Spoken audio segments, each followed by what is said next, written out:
లూకా సువార్త 4వ అధ్యాయం.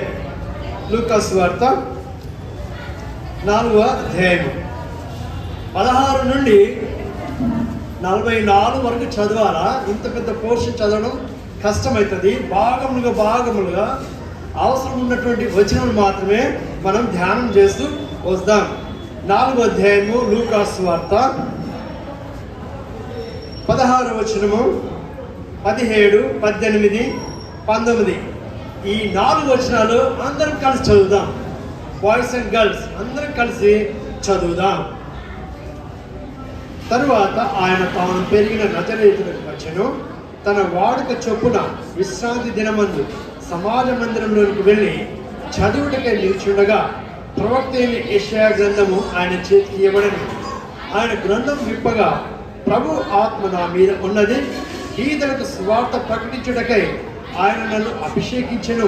చెరలనున్న వారికి విడుదలను, గుడ్డి వారికి చూపును కలుగునని ప్రకటించుటకును, నలిగిన వారిని విడిపించుటకును, ప్రభువు హితవత్సరము ప్రకటించుటకును ఆయన నన్ను పంపినాడు అని రాయబడిన చోటు ఆయనకు దొరికెను. బిడ్డలారా, ఈ ఉదయకాలంలో ఈ వాక్య భాగంలో 2 ప్రాముఖ్యమైన పట్టణాల గురించి మనం ధ్యానం చేస్తూ వస్తాం. ఈ పట్టణంలో ఎలాంటి పట్టణాలు అని అంటే చూసినట్టయితే ఈ 2 దేవుని వాక్యంలో చూపినటువంటి మాట చూస్తే, యేసు ప్రభువారు శరీరధారిగా ఈ భూమి మీద సంచారం చేస్తూ వచ్చినప్పుడు ఆయన చేసిన ఒక పట్టణము సందర్శిస్తూ వచ్చినాడు. ఈ పట్టణము నజరేతు అనేటువంటి పట్టణము. ఆయన యేసు ప్రభువారు ఆ పట్టణంలో పెరిగినాడు. సుమారు పుట్టిన మొదలుకొని 30 సంవత్సరాలు ఎదుగుతూ వచ్చినాడు. మీ గ్రామంలో మీ ఇంట్లో కూడా ఎవరైనా చూడండి, 30 ఏళ్ళు అంటే మీరంతా అందరూ హార్డ్లీ 21, 25 వరకు 20, 25 వచ్చిన సంవత్సరాల లోపు ఉంటారు మీరు. ఎందుకంటే చిన్నపిల్లలే కదా. 25 ఏళ్ళ నుంచి మీ ఇంటి పక్కన మీరు గుర్తుపడతారా? పక్కింటో ఏంటి ఆడతలేదా? పక్కింటో తెలియదా? ఎందుకు 6 నెలలు చాలు పరిచయం చేసుకోవడానికి.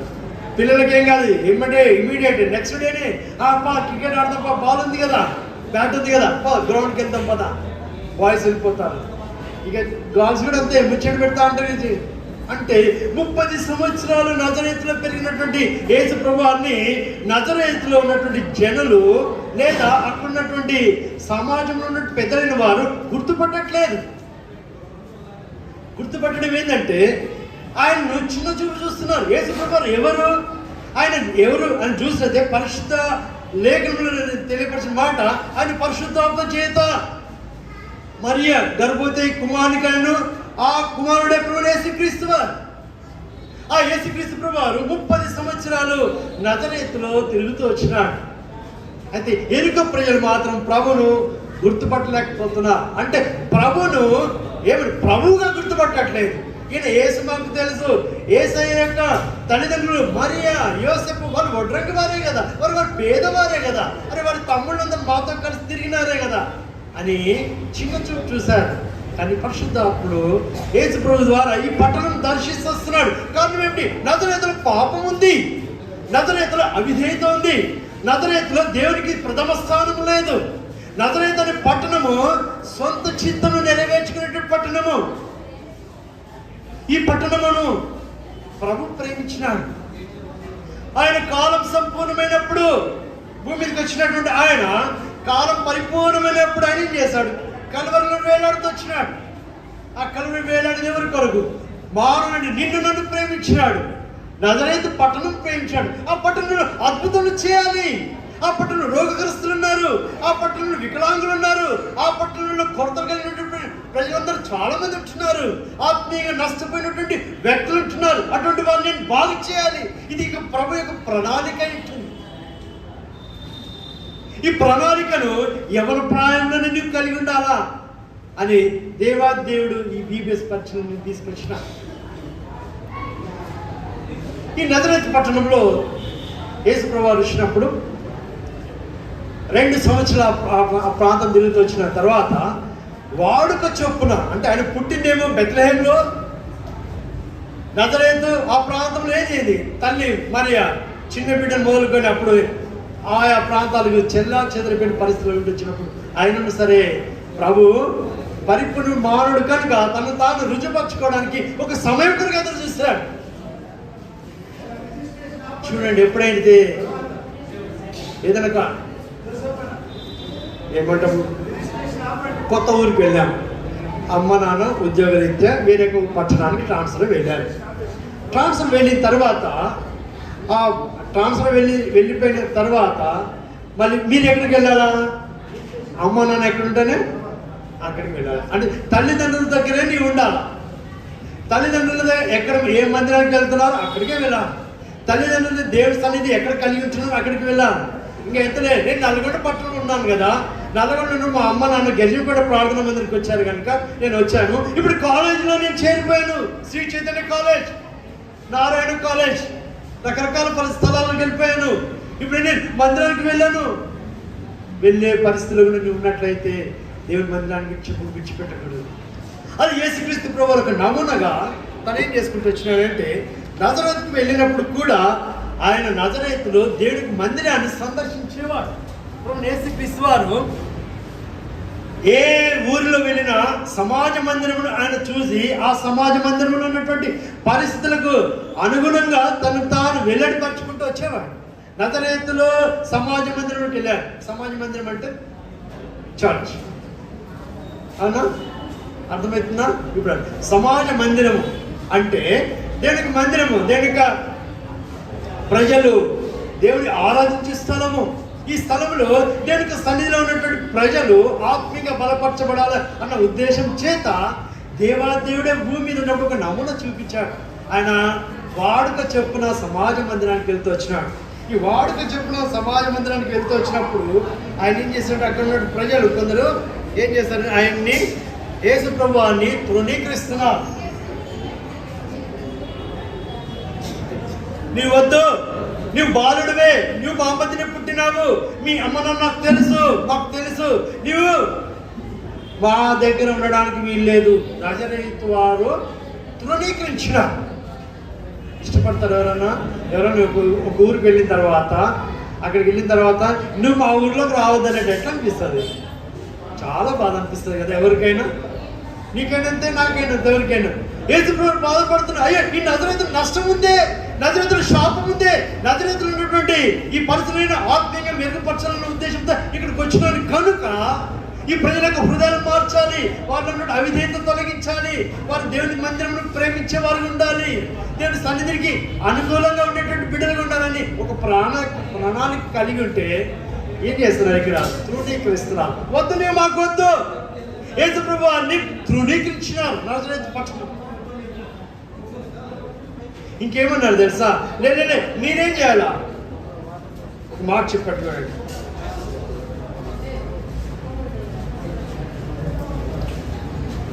19వ వచనము,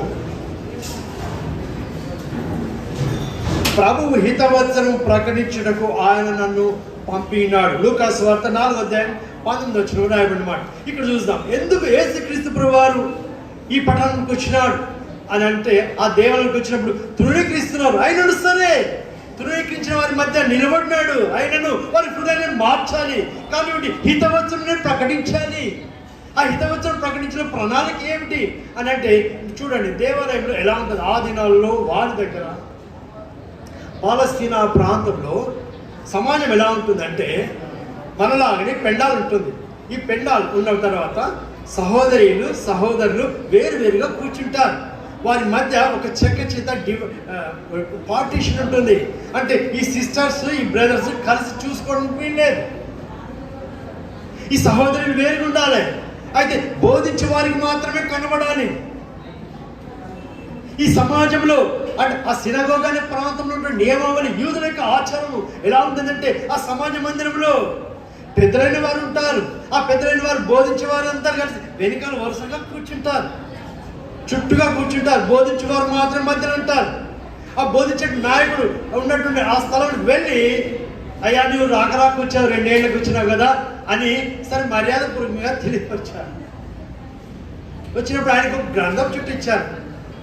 ధర్మశాస్త్రంలో 2 భాగాలు ఉన్నాయి. ఆ దినాల్లో పాత నిబంధన గ్రంథం 2 భాగములు.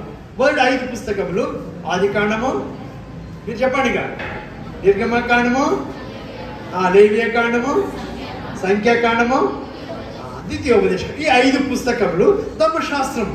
ఈ ధర్మశాస్త్రములో ఉన్నటువంటి భాగమును ఒకరు చదవాలి. తర్వాత ప్రవక్తల పుస్తకములు, ఆ ప్రవక్తల పుస్తకములు అంటే వాటిలో ఉన్నటువంటి ఈ 5 పుస్తకములు మినహాయించి ఉన్నటువంటి పాత నిబంధనలు ఉన్నటువంటి మిగతా పుస్తకములన్నీ పాత నిబంధనలు ఉన్నటువంటి ప్రవక్తల పుస్తకాలు. ఈ ప్రవక్తల పుస్తకం నుంచి ఒక పుస్తకం చదువుతూ రావాలి. ఇది వచ్చినటువంటి అతనికి ఆనవాయితీ. అంటే ఇంత ప్రధానమైనటువంటి దేవుని యొక్క వాక్యం ఉన్నటువంటి ప్రాధాన్యత వారు ఎరిగినటువంటి వారేంటి, ధర్మశాస్త్రం నుండి వాళ్ళ ఆచార పద్ధతి ప్రకారం యేసు వారిని బోధించమని చెప్తున్నారు. చదవమని చెప్పారు. ఆ చుట్ట తీసుకొచ్చి ఆయనకి ఇచ్చారు. ఏంటి ఆ చుట్ట అని చూస్తే యెషయా గ్రంథం 61వ అధ్యాయం. యెషయా గ్రంథం 61వ అధ్యాయం.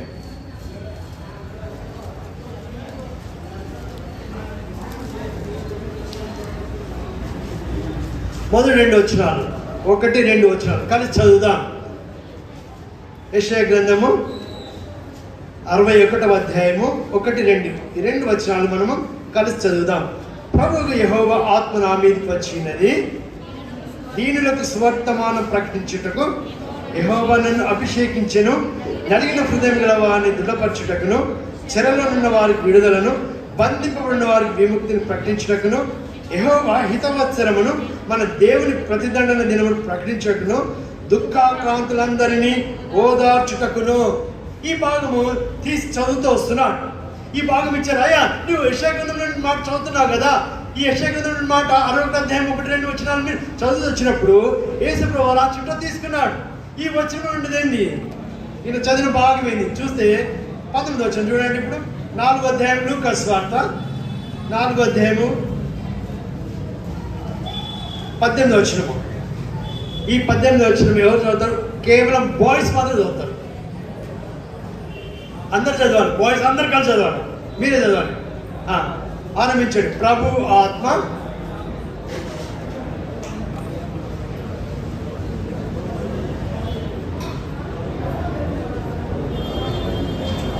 మిమ్మల్ని అలర్ట్ చేయడం కోసం నేను చదవమని చెప్పాను. నేను ఒక్కడి వాడలేదు మాట.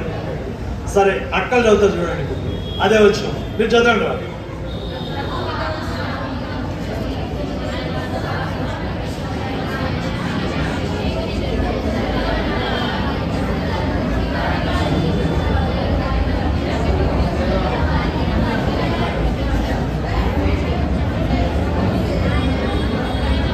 వాళ్ళు వచ్చిన కలిసి చదువుతాం, అందరూ చదువుతాం. ప్రభువు హితవచనం ప్రకటించుటకును ఆయన నన్ను పంపినాడు అని వ్రాయబడిన చోటు ఆయన యేసు ప్రభువును వెతికినాడు. ఆయన వచ్చిన ప్రణాళిక ఏంటి? భూమి మీద తనను తాను బయలుపరుచుకునే విధానం ఏమిటో చూస్తే హితవచనమును ప్రకటించాలి.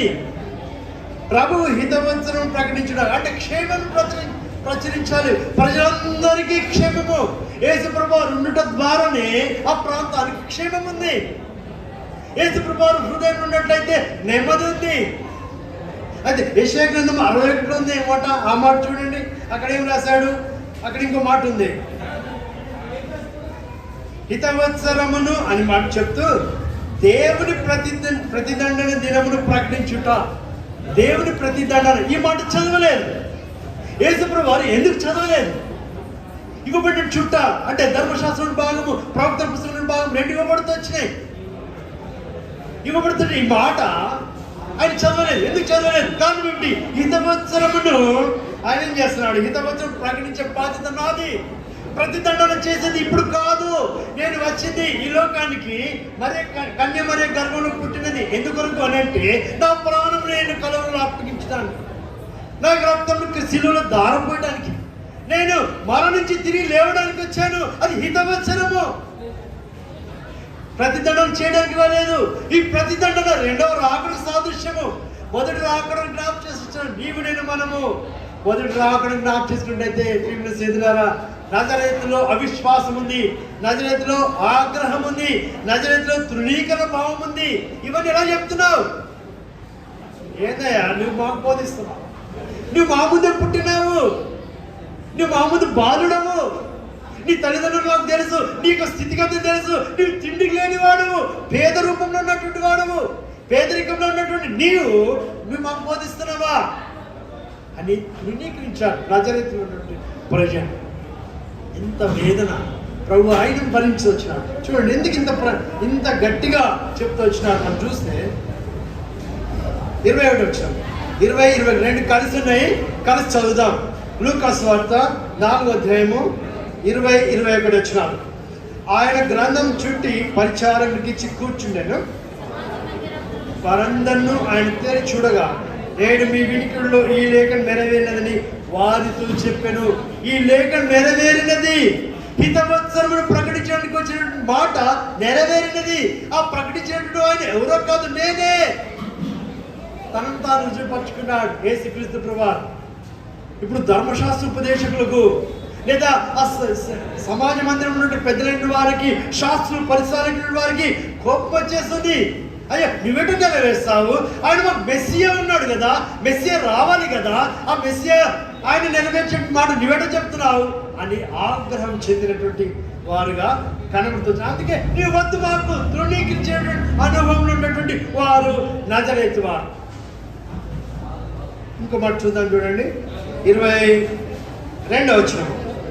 గాడ్స్ చదవండి ఎవరైనా. 4వ అధ్యాయం లూకా సువార్త 22వ వచనం.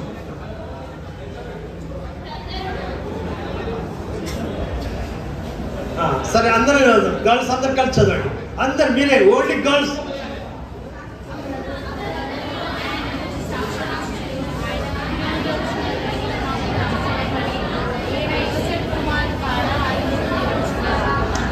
యేసుప్రభుని మాటలకు ఆశ్చర్యం వేసి వారి హృదయాల్లో కార్యం జరుగుతూ వస్తుంది. వినేవారికి అంటే ఏ సమాజ మందిరంలో ఎక్కడ వెళ్ళినా సరే ఆత్మ సంబంధంగా దేవుడు కార్యం చేస్తూ వస్తాడు. దేవునికి పరిశుద్ధ స్థలంలో ఆయన నామం నిలబడిన ప్రతి చోట అందరికి తావు ఉన్నాను పరిశుద్ధాత్మను విడిచిపెట్టాడు. ప్రేమ స్థితిలో బిడ్డలా మిమ్మల్ని ఆత్మీయంగా మెరుగుపరచాలన్న ఉద్దేశం చేత దేవునికి మాట చదువుతూ మీకు ఆశ్చర్యం కలగాలి. మీ హృదయాల్లో దేవుడు ఇంతగా ప్రేమించినాడా? సృష్టికర్త హితవత్సరమును ప్రకటించడానికి ఈ లోకానికి వచ్చినాడా?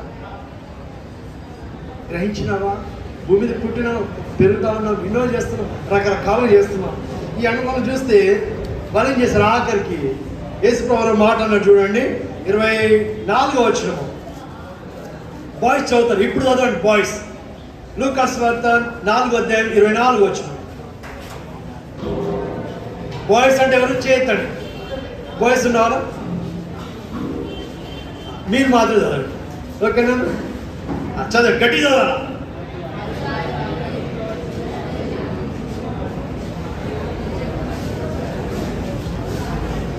కొంచెం పికప్ అయింది కదా. ఈ క్లాస్ అయిపోయారు, మీరే పికప్ కావాలి, అక్కడ మించిపోవాలి. సో చూడండి, ఇక్కడ చూస్తే ఏ ప్రవక్తయు స్వదేశమందు హితుడు కాడు. రాయబడిన మాట నెరవేర్చడానికి కారణం ఏమిటి? నజరేతులో పుట్టి పెరిగినాడే ఈ యేసు ప్రభువుని తృణీకరించినారు ఈ ప్రజలు. మా మధ్య ఉన్నాడు కనుక అందుకేం చేసి యేసు ప్రభువు చెప్తున్నాడు, ఏ ప్రవక్త స్వదేశంలో హితుడు కాడు. మనకు ఊరిపోయినట్టయితే అక్కడ రాజు అయిపోతావు, నీ గొప్ప బోధకుడు అయిపోతావు, ఉన్నతమైన స్థానం నుండిపోతావు, ప్రభు నిన్ను గణపరుస్తాడు. కాబట్టి సొంత దేశంలో కాదు, సొంత ప్రాంతంలో కాదు, నీవు కాలేజీలోనే కానీ ఉద్యోగరీత్యా వేరే ప్రాంతానికి వెళ్ళినా కానీ ప్రభు నిన్ను ఉన్నతమైన స్థితిలో ఉంచాలని గొప్ప ప్రణాళిక కలిగినాడని ఈ వాక్యం యొక్క సారాంశం ఏంటిది. నజరేతును అంతగా ప్రేమించేస్తున్నాడు. కానీ ఏంటి ఎట్లా చెప్పగలుగుతున్నా? వాళ్ళ హృదయాలు ఉన్నట్టు తృణీకార భావం ఎలా చెప్పగలుగుతున్నా చెప్పండి. యేసు ప్రభువు ఎందుకు రాయించి పెట్టాడు ఈ మాట? 130 కాదు, 103వ కీర్తన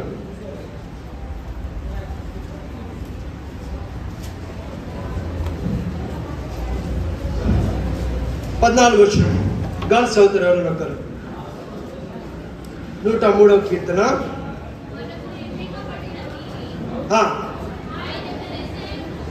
ఆయనకు తెలిసే ఉన్నవి. చూడండి ఎంత జ్ఞాపకం చేస్తున్నాడు. ఆయనకు తెలిసే ఉన్నాయి. హృదయంలో ఏ ఆలోచన ఉందో, మానవుడికి హృదయం ఏ రీతిగా ఉంటూ వచ్చిందో జ్ఞాపకం చేసి వస్తున్నాడు. బాయ్ చదువుతారు ఇప్పుడు 94వ కీర్తన. 94వ కీర్తన 11 వచనం.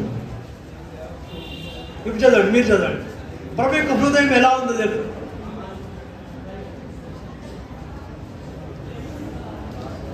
బాయ్స్ మీరే చదవాలి, మీకోసమే. అందరు చదవాలి, అందరు కలిసి చదవాలి, ఒక్కరు కాదు. నేను ఒక్కరు చదవట్లేదు.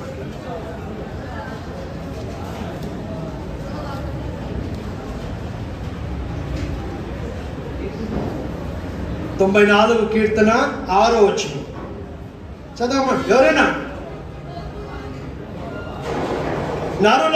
నరుల ఆలోచనలు వ్యర్థములని యెహోవాకు తెలిసి ఉన్నవి. నరుల ఆలోచన, నజరేతులో ఉన్నటువంటి వారందరూ ఆలోచన వ్యర్థమైనటువంటివి. నరుల యొక్క ఆలోచన వ్యర్థములు. ఇంతకుముందు చూసాము, ఈ నజరేతులో ఉన్నటువంటి ఆలోచన ఆయనకు తెలుసు.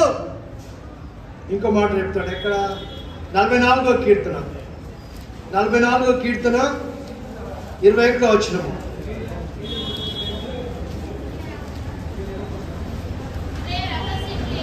హృదయ రహస్యములు ఎరిగిన దేవుడు. ఎంత చక్కని మాట రాసేటువంటి. హృదయ రహస్యములు ఎరిగిన దేవుడు ఆ సంగతిని పరిశోధింపక మానున్న. మన దేవుడు అన్ని తెలుసు. ఇవి ఎట్లా తెలుసు, మా గురించి చెప్తున్నాడేనా అని అనుకునేటువంటి స్థితిలో ఉన్నటువంటి ఈ ప్రజలు చూస్తే ఆ యొక్క నజరేతు యొక్క హృదయం అన్ని రహస్యాలను తెచ్చిపోయినాడు. పరిశోధించేటువంటి దేవుడుగా ఆయన జ్ఞాపకం చేసి వచ్చినాడు. ఇంకో మాట 139వ కీర్తన ఇంకో మాట చూద్దాం. 139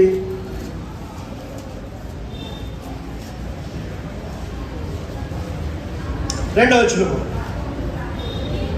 ఇది ఎవరు చదువుతారు? గర్ల్స్ చదువుతారు. గర్ల్స్ అంటే అందరూ, సిస్టర్స్ అంటే అందరూ, బాయ్స్ అంటే బ్రదర్స్ అంటే అందరూ. అట్లా ఇప్పుడు నేను కేవలం సిస్టర్స్ అంటే గర్ల్స్ కొత్త చెప్తున్నాను. మీరు చదువున్నాను.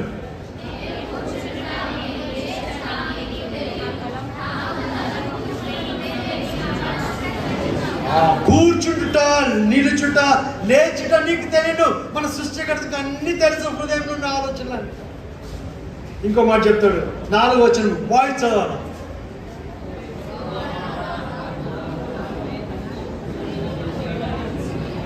నాలుకకు రాకమునిపే తెలియను. ఇంత చక్కటి దేవుడు మన దేవుడు, ఎంత గొప్ప దేవుడు. ఇంకో మాట చెప్తాం, ఇది అందరం కలిసి చదువుదాం. జెనసిస్ ఆదికాండము 6వ అధ్యాయము.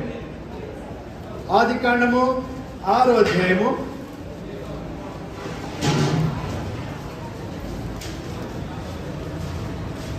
5వ వచనం. అందరం కలిసి చదువుదాం. నరుల చెడుతనము భూమి మీద గొప్పదనియు వారి హృదయం యొక్క తలంపులోని ఊహంతయు ఎల్లప్పుడు కేవలం చెడ్డదని యెహోవా. ఇది అందుకే మానవుడికి హృదయంలో తలంపులన్నీ ఆయనకు తెలుసు. అందుకే నజరేతు వారు తృణీకరిస్తారని కూడా తెలుసు. నజరేతులో ఉన్నటువంటి ఆ యొక్క సమాజం నుండి ఆ ప్రజలందరూ ప్రభువును తృణీకరించినారు. చివరికి ఏం చేశారు తెలుసా? లూకా సువార్త 4వ అధ్యాయం. యేసు ప్రభువుని వారు ఏం చేశారు అని చూసినట్లయితే మరి 28, 29 ఈ 2 వచనం కలిసి చదువుదాం. లూకా సువార్త 4వ అధ్యాయము 28, 29 ఈ 2 వచనాలు బాయ్స్ గర్ల్స్ మీరు మాత్రమే కలిసి చదవాలి.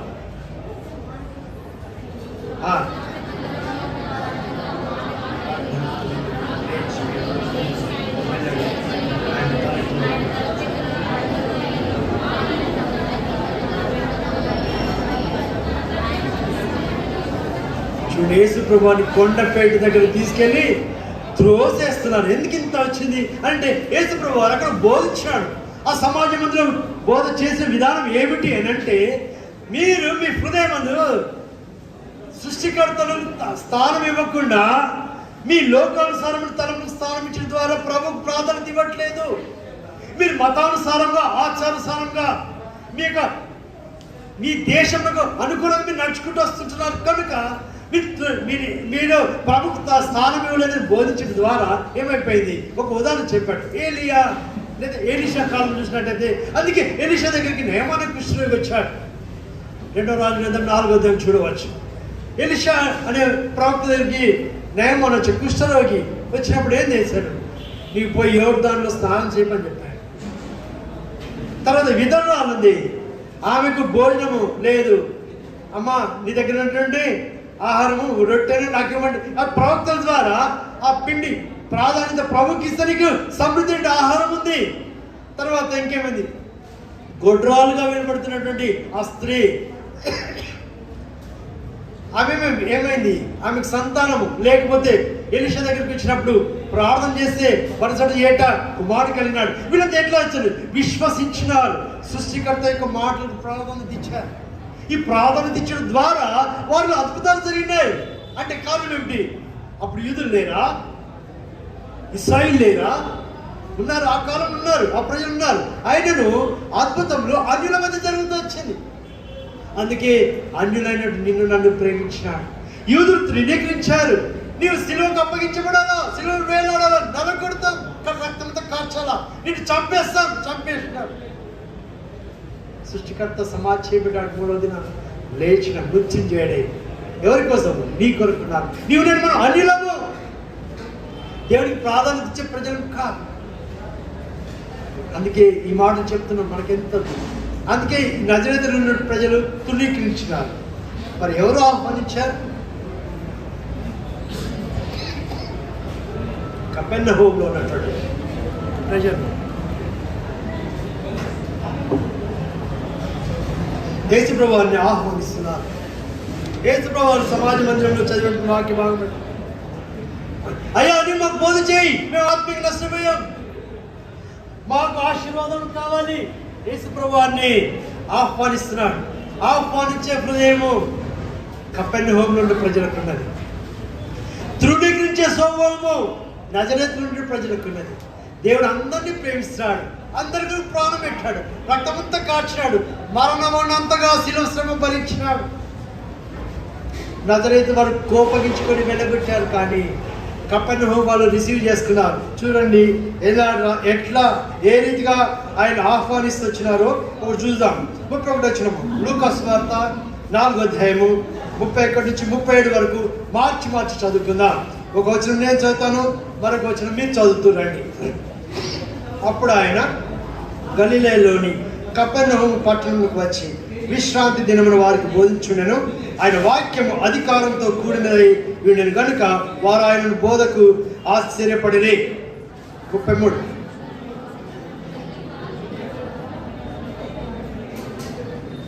వాడు నజరేయుడవైన యేసు, మాతో నీకేమి, మమ్ము నశింపజేయవచ్చితివా? నీవెవడవో మేము ఎరుగుదుము, నేను ఎరుగుదును, నీవు దేవుని పరిశుద్ధుడు అని బిగ్గరగా కేకలు వేశాను. దయ్యం అని వాళ్ళు ఏ హాని చేయగా ఇది ఎట్టి మాట, ఈయన అధికారంతోనూ బలముతోనూ అపవిత్రాత్మలకు ఆజ్ఞాపింపగానే అవి వదిలిపోచినవని ఒకరితో ఒకడు చెప్పుకొని. కపెర్నహూముకి వచ్చిన తర్వాత ఆయన దేవాలయం విడిచిపెట్టలేదు. ఊరు మారిన సమాజం గౌరవిస్తున్నాడు.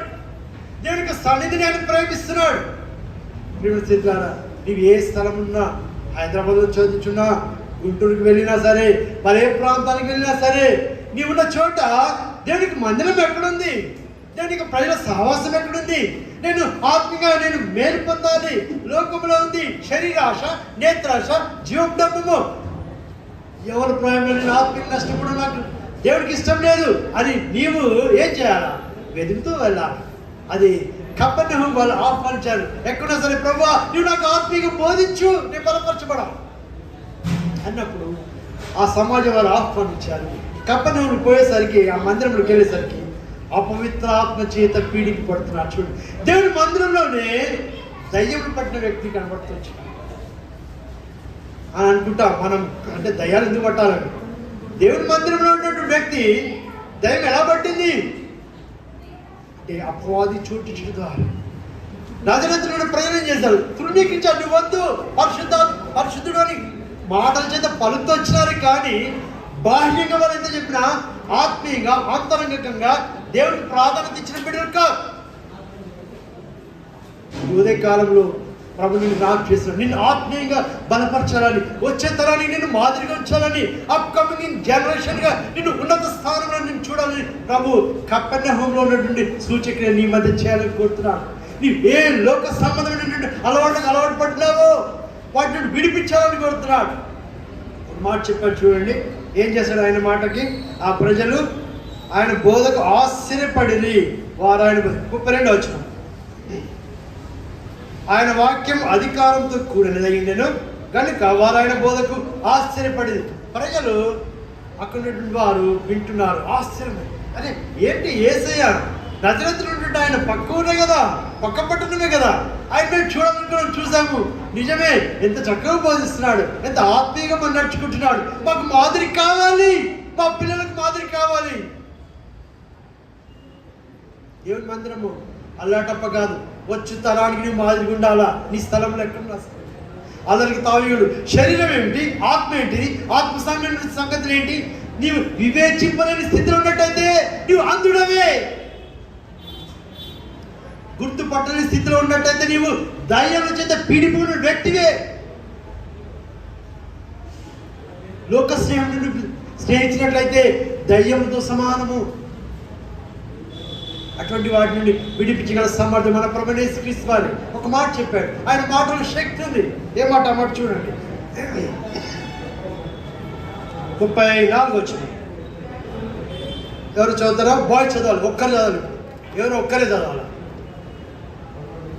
బాయ్స్ మీరు టైం అంతా వేస్ట్ చేయొద్దు, మీరు నేర్చుకోవాలి. మీ బెస్ట్ 6 రోజులు ఇక్కడే. బాయ్స్ అంటే ఎవరు ఉన్నారు? చేయొద్దండి. బాయ్స్ ఉంటే ఒక్కరు చదవండి. ఎవరు ఒక్కరు? డేర్ చేయలేకపోతున్నా? సరే అందరూ చదవండి. 34 వచ్చిన. ఏనా చదవండి బిడ్డ, చదవండి. గుడ్ గుడ్ బాయ్, చదవాలి.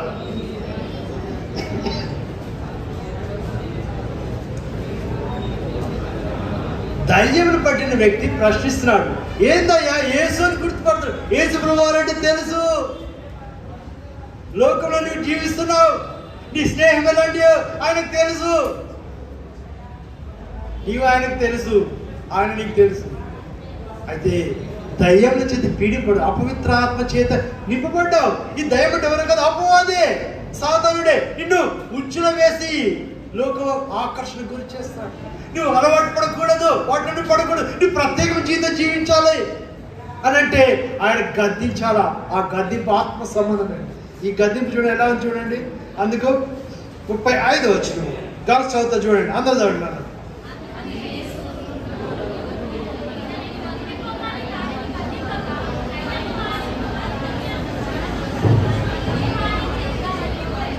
ఏ హానియు చేయక వదిలిపోయాను.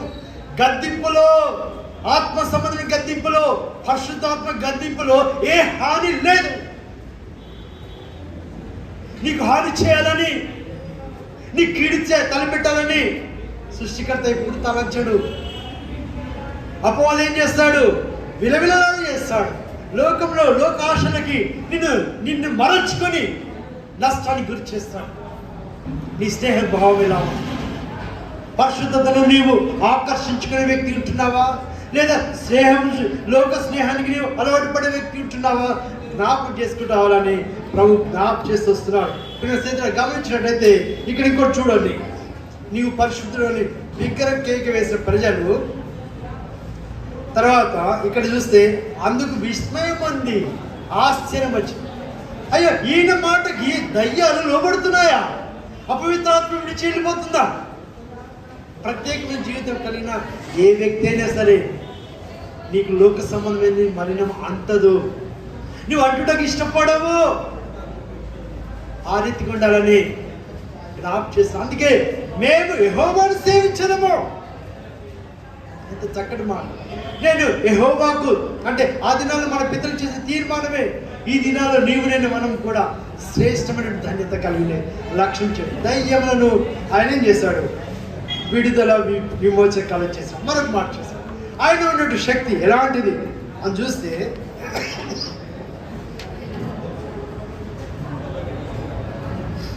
యేసు ప్రభువు అద్భుతము చేసినటువంటి వాడు. ఆయన జీవితంలో అద్భుతములు ఎన్నో ఉన్నాయి చేయడానికి సూచక్రియలు. కానీ నజరేతులు చేస్తానంటే వాళ్ళు ఒప్పుకోలేదు, రిజెక్టెడ్ హిమ్. అయితే ప్రభువైన యేసుక్రీస్తు వారు కపెర్నహూముకు వచ్చినప్పుడు ఆ అద్భుతం నాకు కావాలి, ప్రజలు ఉత్సాహంతో సంతోషంతో అంగీకరించిన. ఈ సంతోషం ద్వారా ఎంత ఆనందం ఉంది. ఈ సంతోషం ద్వారా ఎలాంటి ఆనందం దొరుకుతూ వచ్చింది వారికి అని చూస్తే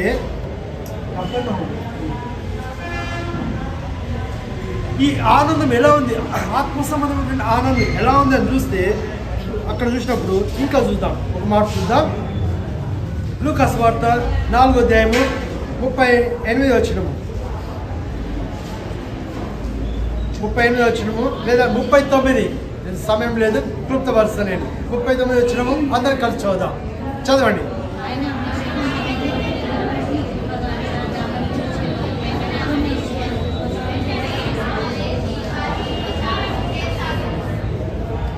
సీమోను పేతురు యొక్క అత్తకు జ్వరం వచ్చింది.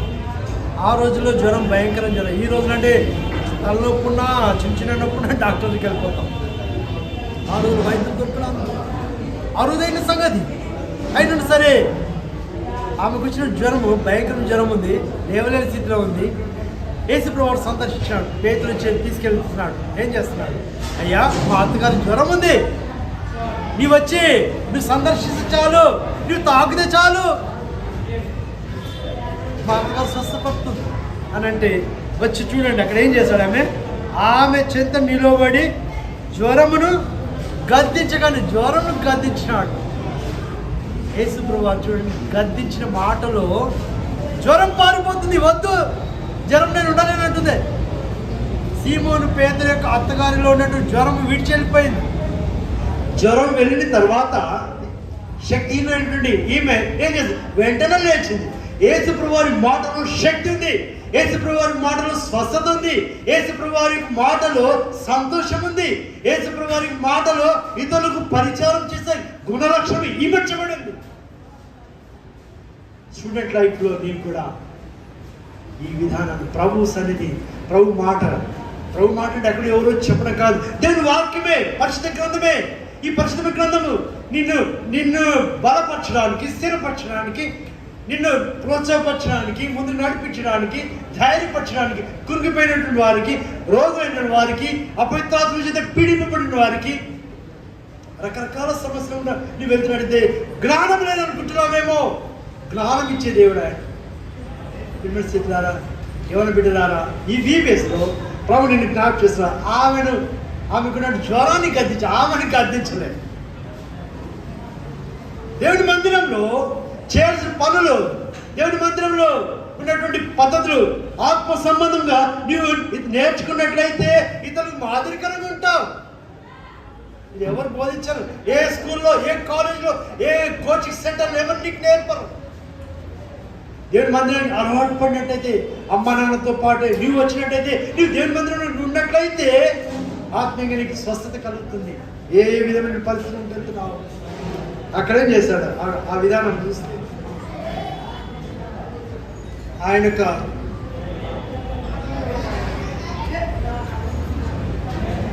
యేసుప్రభువారు కపెర్నహూములో అపవిత్రాత్మ వెలుగొచ్చినాడు.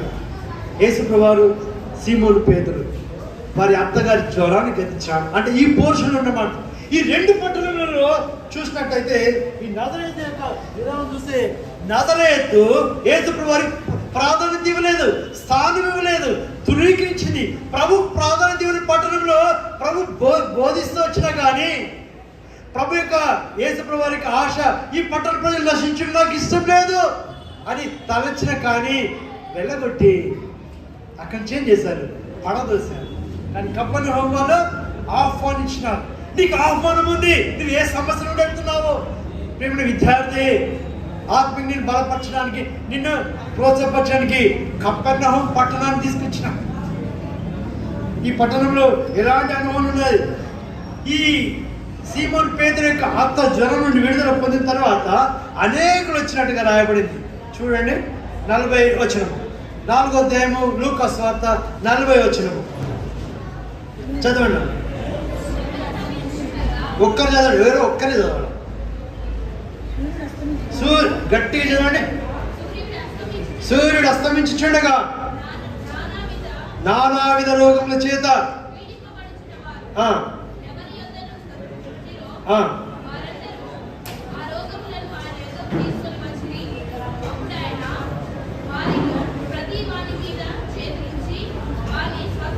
ప్రతి వారి మీద చేతించాడు. యేసుప్రభు వారికి హస్తాలు స్వస్థత ఉంది. యేసుప్రభు వారికి హస్తములు ఆరోగ్యం ఇచ్చును. యేసుప్రభు వారికి హస్తములు క్షేమం ప్రసాదించును. యేసుప్రభు వారి హస్తములు నెమ్మది హృదయంలో కార్యం జరిగించును. ప్రతి వారు పట్టుకొచ్చారు. అంటే ఈయన చేసిన సూచక్రియలు స్ప్రెడ్ అవుతున్నాయి. విస్తరణ ఎలా ఉంది? విస్తరించింది. ఆశ్చర్యకరమైన, అయ్యో యేసుప్రభు వారు సాధారణ వ్యక్తి కాడు, ఆత్మచే నింపబడినవాడు. ఆయన ఎవరో కాదు, మరి పరిశుద్ధాత్ముడు దేవుడే దిగి వచ్చినాడు అని చాటి చెప్పారు. చాటి చెప్పిన లక్షణాలు ఇక్కడ చూస్తూ వచ్చినాడు. అందుకొరకే కపెర్నహూములో ఉండడానికి ఆయన ఇష్టపడ్డాడు. యేసుప్రభు వారు కపెర్నహూములో పరిచర్య చేయడానికి ఇష్టపడ్డాడు. ఆత్మ సంబంధం కార్యములు ఎక్కడ జరుగుతుంటున్నాయో, ఆత్మ సంబంధమైనటువంటి కార్యములు ప్రాధాన్యత ఎక్కడుంటుందో అక్కడ నేను పరిచయం చేస్తాను. సిద్ధపరచబడినటువంటి వ్యక్తి నీవు నేను మనం కూడా ఆత్మ సంబంధంగా నడిపించబడిన వ్యక్తి ఉన్నట్లయితే ప్రభు నీలో ఉంటాడు. ఎక్కడ ఉంటాడు? ప్రభు నిన్ను నడిపిస్తాడు, నిన్ను తృప్తిపరుస్తాడు. అదే నజరేతు వాళ్ళైతే వాళ్ళు ఏం చేశాడు? ఆగ్రహం తెచ్చుకున్నారు. నజరేతులో ఉన్నటువంటి ప్రజలు ఫిల్డ్ విత్ రాత్, ఆగ్రహంతో నింపబడ్డారు. ఎందుకు? మా ముందు పెరిగినటువంటి పిల్లవాడు మాకు బోధిస్తాడా? మా ముందు పెరిగినటువంటి నీ పిల్లవాడి యొక్క తల్లిదండ్రులు పేదవారే, ఒడ్రంగి వారే, మరి వారు తినడానికి తిండి కూడా సరిగలేదే, తృణీకరించినారు. అటువంటి వాళ్ళు ఏం చేశారు? ఆగ్రహించేది యేసు ప్రభువాన్ని తృణీకరించినట్టుగా చూస్తున్నాం. అంతేకాదు యేసు ప్రభువాన్ని ఏం చేశారు? వెళ్ళగొట్టినాడు. నజరేతులో ఉన్నటువంటి పట్టణ ప్రజల యొక్క తాత్పర్యం, వాళ్ళ ఉద్దేశము తెలియపరుస్తున్నారు. అందువల్ల యేసుప్రభు వారు నజరేతులో ఏ ఒక్క సూచక్రియ చేయడానికి ఆయన ఇష్టపడలేదు. ఎందుకు? ఆగ్రహం ఉంది, అవిధేయత ఉంది. ప్రభు ప్రాధాన్యత ఇవ్వట్లేరు. ప్రభు గ్రహించాడు, ఓరికతో ఉన్నాడు అక్కడ. నీ హృదయంలో కూడా అలాంటి స్థానం ఇవ్వాలని కోరుకుంటున్నాడు. నజరేతును యేసుప్రభు ఏం చేశాడు? విడిచిపెట్టాడు. నీవు విడిచిపెట్టబడకూడదు. నీవు నజరేతు పట్టణంలో ఉండకూడదు. కపెర్నహూము లాంటి పట్టణంలోనే ఉన్నావు. ఈ పట్టణంలో ఏముంది? అద్భుతం నింపబడింది, అనేక సూచక్రియలు ఉన్నాయి. తర్వాత ప్రఖ్యాతి యేసుక్రీస్తు ప్రభువుని గూర్చి సువార్త ప్రజ్వలింపబడుతుంది, వెల్లడిపరచబడుతుంది. ఈ కపెర్నహూము పట్టణం, ఆ పట్టణంకు అందం చూసినట్టయితే సౌందర్యుడి పట్టణము. నజరేతు పడాబడినటువంటిది, నిష్ప్రయోజన పట్టణంగా పిలవడంతో వచ్చింది. అటువంటి స్థితిలో నీవు ఉన్నావా? ఇంతవరకు నీ హృదయంలో ప్రభు ప్రాధాన్యత ఇవ్వలేనటువంటి వ్యక్తి అని ఉన్నట్లయితే నాకు చేసి వస్తున్నాడు. ఎంత చక్కటి మాట పరిశుద్ధాత్మ దేవుడు నీ కొరకు నా కొరకు రాయించి పెట్టి వచ్చినాడు. యేసుప్రభు వారు ఏం చేశాడు? ఉదయంనే ప్రాధాన్యత ఇచ్చినాడు. పెద్దల కడని అంటాడు. ఎన్నో వచ్చిన మాట లూకా సువార్త 4వ అధ్యాయము 42వ వచనం నేను చదువుతా చూడండి. ఉదయమైనప్పుడు ఆయన బయలుదేరి అరణ్య ప్రదేశములకు వెళ్ళాను. జన సమూహం ఆయనను వెతుకుచు ఆయనకు వచ్చి తమ్మును విడిచిపోకుండా ఆపగా, యేసయ్యా నీవు విడిచిపోవద్దు, మాతో ఉండు. కారణమేంటి? మాలో రోగాలన్నీ పోయినాయి, మాలో ఆత్మ సంబంధం మేము బలపరచబడినాం, మాలో చేసిన కార్యాలు మేము విస్తరింపజేస్తాము. నేను ఇతరులకు సాక్షిగా ఉంటాను, ఆ సాక్ష్యాన్ని బయలుపరుస్తాను. స్టూడెంట్ లైఫ్లో నీవు నీ నాటబడి ఈ మాటలు అన్వయించుకున్నట్లయితే ఆ సృష్టికర్త కపెర్నహూము పట్టణంలో ఉన్న ప్రజలుగా నేను చూడాలని కోరుతున్నాను. ఇష్టపడుతున్నావా? చక్కటి మాట. ఎవరైనా అంగీకరిస్తారు? యోహాను సువార్త 3వ అధ్యాయం. ఇది కంటద వాక్యం, మీకు ఇప్పుడు చెప్పేది కూడా అదే చెప్తున్నాను. యోహాను సువార్త 1వ అధ్యాయము 11వ వచనము. యోహాను సువార్త 1వ అధ్యాయము 11వ వచనము. అందరు కలిసి చదువు. లేదా ఆయన తన స్వకీయుల ఎదుకు వచ్చెను, ఆయన స్వకీయులు ఆయనను అంగీకరింపలేదు. యూదుల దగ్గరికి వచ్చాడు, నజరేతు దగ్గరికి వచ్చాడు, అంగీకరించారు, తృణీకరించబడ్డారు. ఇప్పుడు అన్యులు ఉన్నారు. అన్యులు ఎవరు? నీవు నేను మనమే. మన దగ్గరికి వచ్చాడు. 12వ వచనం. ఇప్పుడు చదువుదాం, అందరు కలిసి చదువుదాం. తను ఎందరు అంగీకరించారు వారికి అందరికి, అనగా తన నామమునందు విశ్వాసం ఇచ్చిన వారికి దేవుని పిల్లలు ఆయన అధికారం అనుగ్రహించను. దేవుని పిల్లలయ్యే అధికారం విశ్వసించిన వారికి ఈ గొప్ప ఆధిక్యత. 2 పట్టణాలకు వ్యత్యాసం ఇప్పుడు మీరు పోల్చుకుంటున్నారు. నీ జీవితంలో ఎలా ఉంది? నజరేతు నుండి రక్షణ నీలో ఉన్నదా? నజరేతు ఏముంది? అక్కడ ఆగ్రహం ఉంది. నజరేత్ వాస్ ఫీల్డ్ విత్ రాత్, ఆగ్రహము, ఉగ్రత, ద్వేషము, అసహ్యము, ఇవన్నీ నజరేతులు ఉన్నాయి. తర్వాత యేసు ప్రభు క్యాస్ట్ అవుట్ ద జీసస్ అంటే యేసు ప్రభువుని వెలుపలికి నెట్టేశారు. యేసు ప్రభువుకి ప్రాధాన్యత లేదు, సమాజ మందిరంలో ఆయనకు ప్రాధాన్యత ఇవ్వలేదు కనుక వద్దు, మీరు మాకొద్దు. అందుకే నజరేతులు సూచక్రియలు జరగలేదు, నో మిరాకిల్స్, అక్కడ ఏ అద్భుతం జరగలేదు.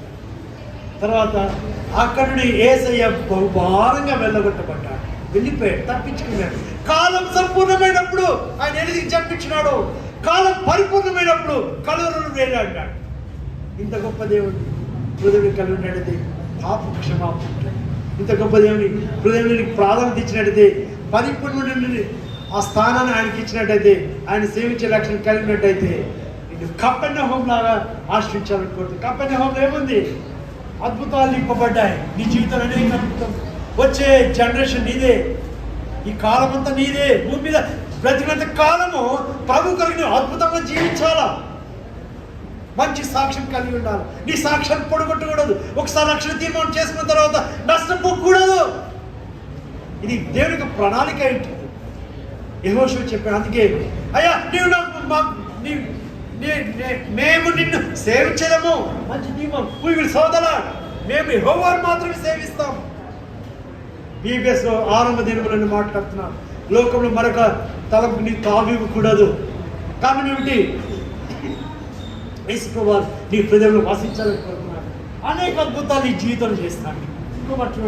నీ జీవితంలో ఏదైతే కలిగినావో, ఏ సంబంధమైన, ఏ ఆత్మ సంబంధమైన రక్షణ తీర్మానంతో నీ నింపబడినావో, నెమ్మదిపరచబడ్డావో, నువ్వేం చేయాలి? Spread out his faith. యేసుక్రీస్తు ప్రభువుకి ఖ్యాతిని నువ్వేం చేయాలా? ప్రచురపరచాలి. అప్పుడు అంగీకరించే బిడ్డగా ఉంటాను. మంచి తీర్మానం చేసుకున్నాను. ఈ తీర్మానం ఎలాంటిది? ఈ తీర్మానం ఎట్లా? అవును ప్రభా, ఇక్కడ నుంచి నేను లోకం కొరకు జీవించను, నీ కొరకు జీవిస్తాను అంటావా?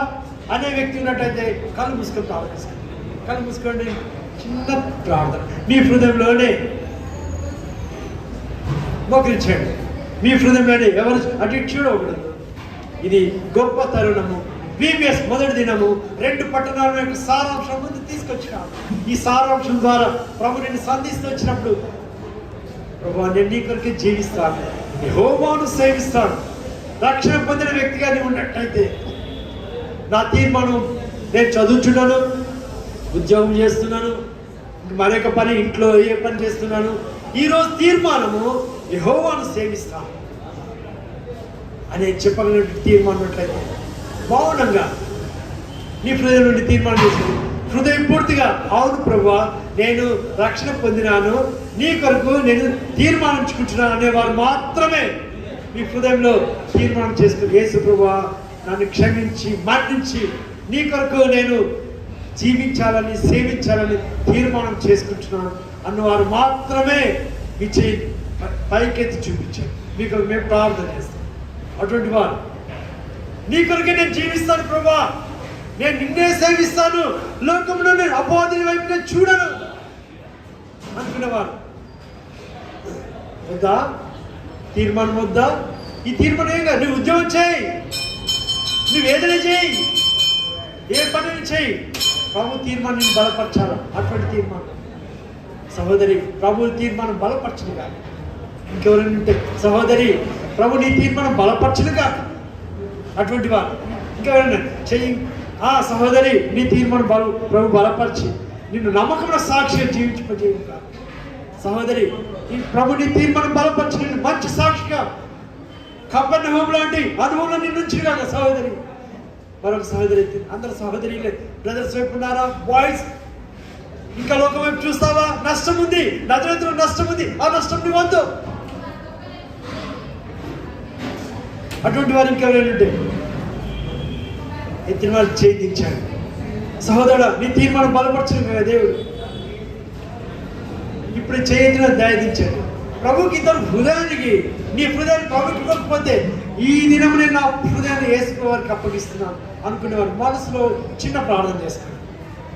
అవును ప్రభా, రక్షణ తీర్మానం చేస్తున్నాను, కపెర్నహూము లాంటి తీర్మానం నేను జీవించాలి, బలపరచండి, స్థిరపరచండి అనుకునేవారు మాత్రం మీ హృదయం తీర్మానం చేసుకోండి. ఇక్కడ మేము ప్రార్థన చేస్తాం. పాలన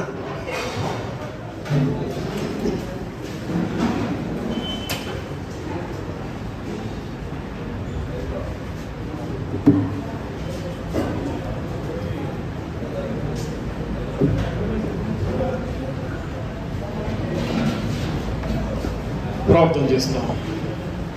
ప్రేమ నమ్మకముల పరలోకపు తండ్రి, పరిశుద్ధుడైన మా దేవ, మహోన్నతుడా, స్తోత్రములు చెల్లిస్తున్నాము. సమయంలో స్వల్పంగా ఇతరమైనటువంటి మాటలు మేము యెహోవాని సేవించదము.